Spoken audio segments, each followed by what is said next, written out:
Bună ziua, vreau să vă arăt cum să faceți un calculator, la fel ca acesta. Uitați, cu tastatură, cu tot ce vreți. Uitați, îl facem, uitați, afară. Mergem. Avem tot ce vrem, uite aici. 1, 2, 3 de lună. Nu-i așa, Vlad? O sări pe ea, nu. Aia. Păi, dar pe aia nu este tot așa. Aia. Așa. Puneți asta aici la...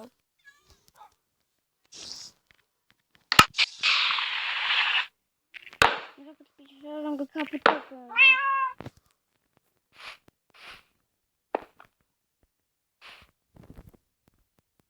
Așa. Puneți aici. Cele două. Dacă vreți, puteți pune și ornamente. Puneți un tablou pe mijloc. De formă pătrată. Și tastatura. Nu e greu deloc. Dacă vreți, puteți puneți. Andu Super Boss vă va mai invita la alte și alte videoclipuri. Asta este lumea mea.